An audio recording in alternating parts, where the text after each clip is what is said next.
Bapak,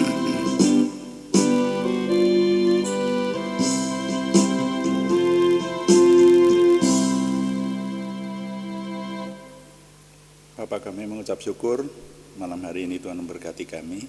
Kami menyerahkan doa malam hari ini terus dalam perlindungan dan pimpinan Tuhan, sehingga ketika kami merenungkan firman-Mu dan melayani Tuhan dengan doa, maka semuanya menjadikan nama Tuhan dimuliakan, kami semua diberkati. Terima kasih.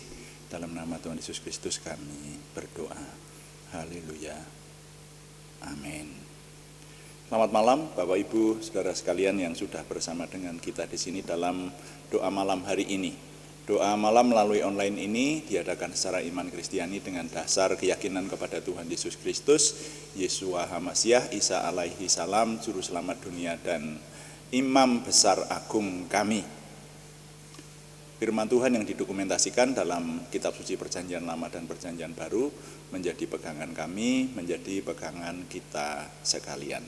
Mari kita melanjutkan doa malam kita, dan malam hari ini saya ingin mengajak Bapak Ibu untuk merenungkan judul renungan singkat ini adalah Busana di Kerajaan Tuhan. Busana di Kerajaan Tuhan. Nah, saudara, saya ingin mengajak Bapak Ibu membaca dari Injil Matius pasal yang ke-22, sebetulnya mulai ayat 1 sampai ayat 14 harus dibaca semua. Karena ayat 1 itu saya akan baca loncat-loncat aja ya. Ayat 1 itu berkata, lalu Yesus berbicara pula dalam perumpamaan kepada mereka. Ayat 2, hal kerajaan surga seumpama seorang raja yang mengadakan perjamuan kawin untuk anaknya. Lalu lanjut dulu ayat yang ke-8. Sesudah itu ia berkata kepada hamba-hambanya, perjamuan kawin telah tersedia, tetapi orang-orang yang diundang tadi tidak layak untuk itu. Sebab itu pergilah ke persimpangan-persimpangan jalan dan undanglah setiap orang yang kamu jumpai di sana ke perjamuan kawin itu. Maka pergilah hamba-hamba itu dan mereka mengumpulkan semua orang yang dijumpainya di jalan-jalan, orang-orang jahat dan orang-orang baik, sehingga penuhlah ruangan perjamuan kawin itu dengan tamu. Ketika raja itu masuk untuk bertemu dengan tamu-tamu itu, ia melihat seorang yang tidak berpakaian pesta. Ia berkata kepadanya, hei saudara, bagaimana engkau masuk kemari dengan tidak mengenakan pakaian pesta? Tetapi orang itu diam saja. Lalu kata raja itu kepada hamba-hambanya, ikatlah kaki dan tangannya dan campakkanlah orang itu ke dalam kegelapan yang paling gelap.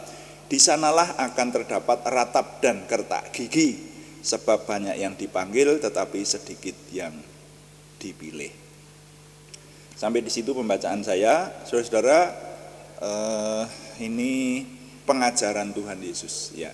Kali ini tentang pengajaran Tuhan Yesus, dan Tuhan Yesus kalau memberikan pengajaran itu sering diwujudkan dengan perumpamaan.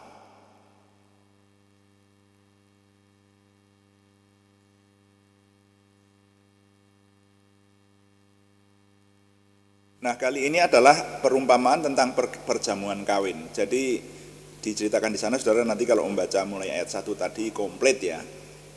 Itu dikisahkan, ini perumpamaan ya, sekali lagi. Tuhan Yesus berkata begini, hal kerajaan surga itu seperti ini. Nah, gitu. Jadi ini perumpamaan ini tidak ingin berbicara soal pesta pernikahan ini sebetulnya, tapi ingin berbicara, Tuhan Yesus ingin mengajarkan soal kerajaan surga, ya, kerajaan Tuhan.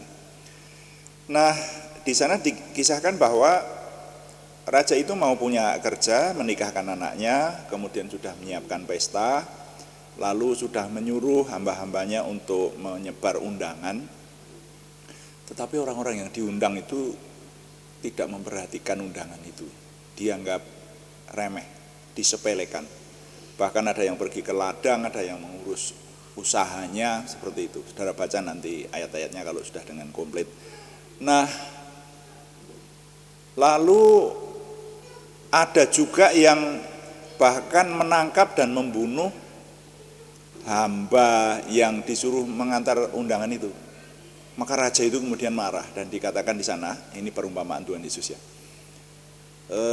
Raja itu kemudian mengirim prajurit-prajuritnya dan membinasakan kota di mana orang yang diberi undangan itu malah menjahili, menangkap si hamba yang disuruh oleh raja itu lalu menganiayanya gitulah.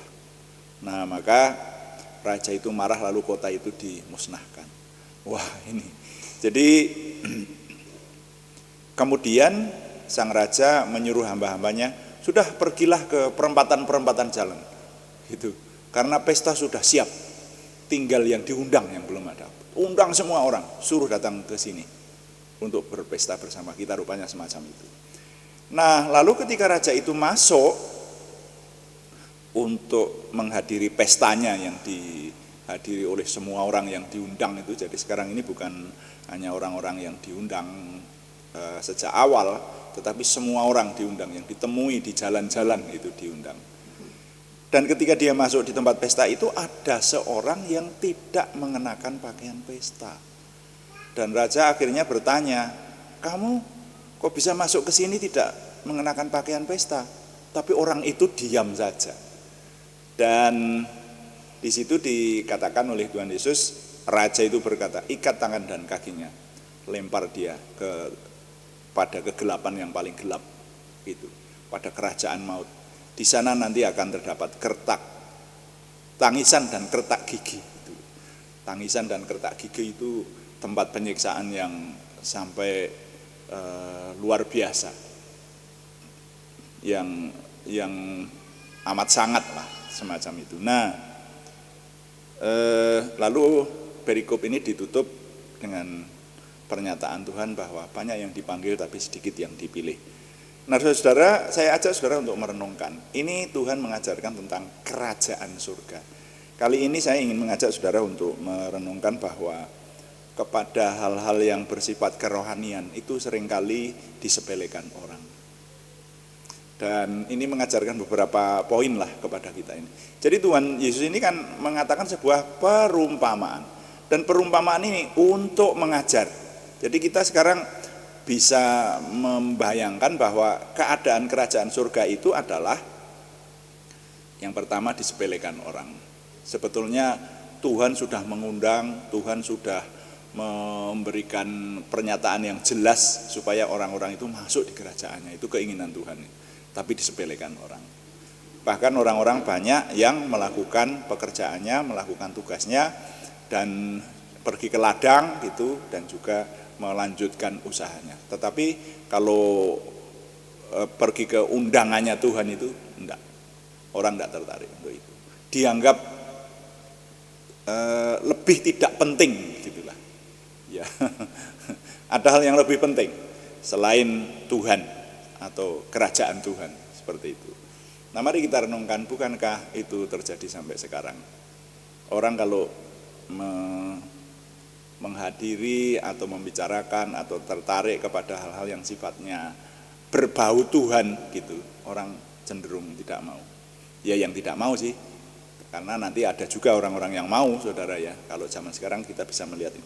Tapi di sini Tuhan Yesus memberitahukan kepada kita bahwa yang terjadi semacam itu. Bahkan nanti ada satu golongan yang menyiksa hamba-hamba yang disuruh mengantar undangan itu. Nah, makanya raja menjadi marah dan kota itu dimusnahkan. Wah, ini tidak main-main, ini pengajaran Tuhan Yesus, saudara. Dan ini memberitahukan kepada kita bahwa kita manusia itu masuk yang mana itu. Ini masuk golongan yang mana ini kita ini. Nah, pada akhirnya si raja berkata kepada hamba-hambanya, ya sudah, pestanya sudah siap, semua sudah siap, makanan siap, segala sesuatunya sudah siap. Sekarang pergi perempatan-perempatan sana, undang semua orang untuk datang ke sini. Nah, begitu. Nah, ini gambaran bahwa kalau saya menafsirkannya, kalau boleh menafsirkannya, makanya ini gambaran mulai dari perjanjian lama. Tuhan sebetulnya menyediakan kerajaan sorga itu untuk keturunan Abraham. Tapi keturunan Abraham bahkan membunuh para nabi, ya, iya kan? Para nabi itu orang-orang baik, ada beberapa yang terbunuh termasuk Tuhan Yesus Kristus, ya. Ya, sejarahnya begitu sih. Tuhan Yesus akhirnya terbunuh. Nah, maka pengajaran ini berkata bahwa raja itu akhirnya marah dan kota di tempat penjahat-penjahat itu, pembunuh-pembunuh itu akhirnya dimusnahkan. Nah, lalu semua orang yang dijumpai, bukan orang-orang khusus, bukan orang yang diundang sejak awal, tapi datang ke pesta itu. Tapi di sini pun dijumpai peristiwa unik yang menjadi pertanyaan kalau menurut saya. Ketika sang raja datang di pesta itu, ada orang yang tidak berpakaian pesta. Dan ketika ditanya, lah kamu datang ke pesta kok tidak mengenakan pakaian pesta? Orang itu diam saja. Di situ raja kemudian tidak berkenan lagi dan berkata, ikat kaki tangannya, lemparkan ke tempat di mana paling gelap, ke tempat yang paling gelap, di sanalah akan terdapat tangisan dan ratapan dan kertak gigi, ya, ratapan dan kertak gigi. Nah, ini artinya bagaimana? Saya mengartikan bahwa untuk masuk kerajaan Tuhan itu ada syarat.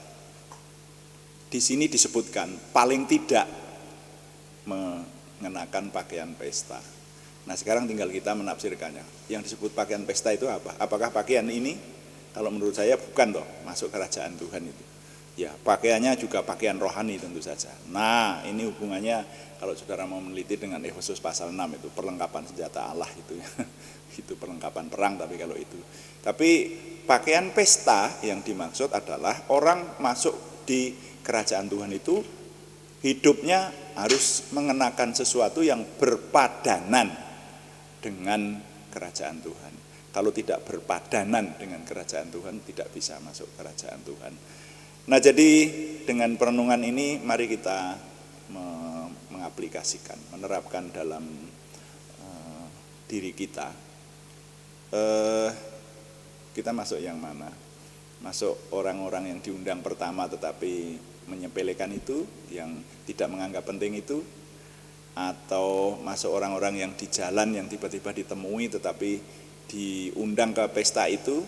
Nah, itu pun masih ada dua macam lagi, yaitu orang-orang yang datang di pesta dengan serius dengan mengenakan pakaian pesta, atau ada seorang yang tidak mengenakan pakaian pesta, artinya tidak memiliki atau mengenakan persyaratan yang seharusnya ada pada seseorang untuk masuk dalam kerajaan sorga, untuk masuk dalam kerajaan Tuhan.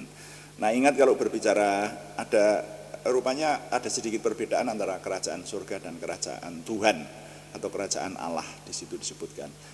Kalau kerajaan surga itu kalau menurut saya jelas di mana Tuhan bertahta.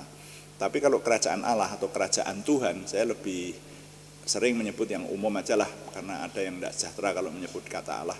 Kerajaan Tuhan itu bahkan sekarang pun orang bisa berada di kerajaan Tuhan.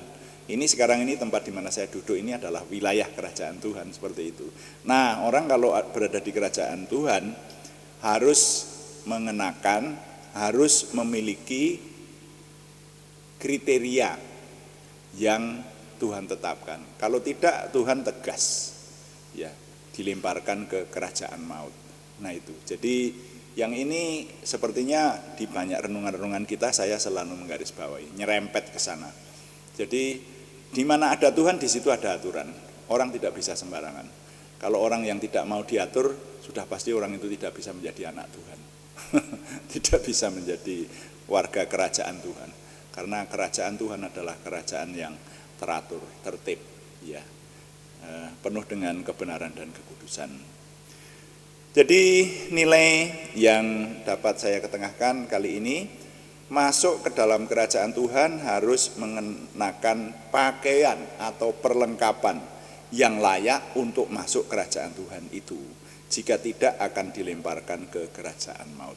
Ini pengajaran Tuhan Yesus sendiri. Sekali lagi, masuk ke dalam kerajaan Tuhan harus mengenakan pakaian atau perlengkapan yang layak untuk masuk kerajaan Tuhan. Jika tidak akan dilemparkan ke dalam kerajaan maut. Tuhan dipuji, amin. Mari kita berdoa. Kita mengakhiri renungan atau mengakhiri acara doa malam ini dengan melayani Tuhan dengan doa.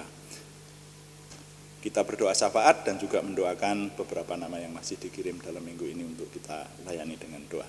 Mari kita berdoa. Bapa di surga, terima kasih untuk firman-Mu.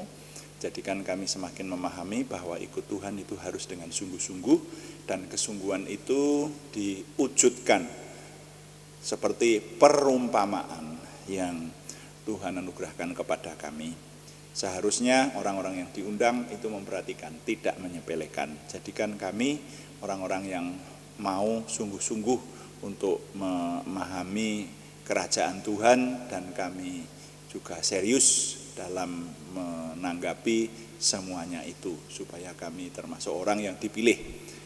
Dan juga berikan kepada kami kemampuan untuk mengerti, sehingga kami memiliki yang oleh Tuhan Yesus Kristus diistilahkan pakaian pesta. Ketika kami masuk kepada kerajaan Tuhan, maka kami layak karena memiliki kriteria untuk masuk ke dalam kerajaan Tuhan. Kami sangat bergantung kepada anugerah Tuhan saja. Terima kasih. Sekarang kami berdoa untuk bangsa dan negara kami, juga untuk kota di mana kami tinggal, Tuhan yang menolong, sehingga kami tetap memiliki kesejahteraan yang dari Tuhan. Kami juga berdoa untuk nama-nama yang dalam minggu ini masih harus didoakan, yaitu mereka yang membutuhkan kesembuhan. Kami berseru dalam nama Tuhan Yesus Kristus, Yeshua HaMasyiah, Tuhan memberikan kesempurnaan kesembuhan kepada saudara kami Aryati Wirawan, saudara kami Arni Setiawati, saudara kami Budi Suswanti, saudara kami Yohanes Sutarman, semuanya di Purwodadi, saudara kami anak Alek Giovanni Wibowo di Salatiga, saudara kami Siti Rondia, saudara kami Cahyani Bagiowati di Samarang. Kami mohon Tuhan yang memberikan kesembuhan sempurna. Juga kami berdoa untuk pergumulan selain kesembuhan, yaitu pergumulan dari saudara kami Sri Purwati dan saudara kami Yohana Asri Sabtorini. Kami mohon Tuhan yang menolong sehingga pertolongan Tuhan nyata buat kami. Terima kasih Bapa di surga. Kami mengucap syukur setiap hari Tuhan memberikan kepada kami menyelesaikan berbagai hal tugas yang Tuhan anugerahkan kepada kami, termasuk mata pencaharian kami, dan juga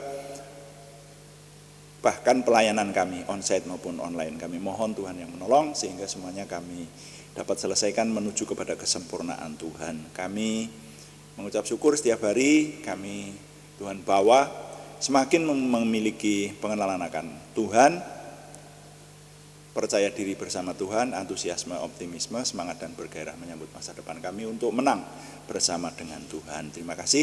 Kami mohon Tuhan yang menyempurnakan doa kami oleh pertolongan dan pimpinan Roh Kudus. Semuanya kami persembahkan dengan mantap percaya dalam nama Tuhan Yesus Kristus Juru Selamat kami. Haleluya. Amin. Demikian doa malam hari ini, saudara-saudara sekalian. Terima kasih kepada semua yang sudah mendukung, dan kami tetap beritahukan bahwa doa malam dilaksanakan setiap hari Senin sampai dengan Sabtu pada jam 6 atau jam 18 waktu Indonesia Barat. Juga ada doa pagi pada hari-hari yang sama setiap jam 5 pagi. Isinya renungan singkat. Kalau doa pagi secara berkesinambungan, seluruh isi Alkitab kita doakan untuk dapat kita renungkan bersama-sama. Tetap kami mengharapkan dukungan Anda. Terima kasih semua yang sudah mendukung. Dan paling tidak dukungan doa juga terima kasih yang belum memberikan subscribe, berkenan memberikan subscribe, like, komen, dan share, bagikan kepada teman-teman lain sehingga lebih banyak lagi yang diberkati bersama kita. Selamat malam, Tuhan memberkati. Amin.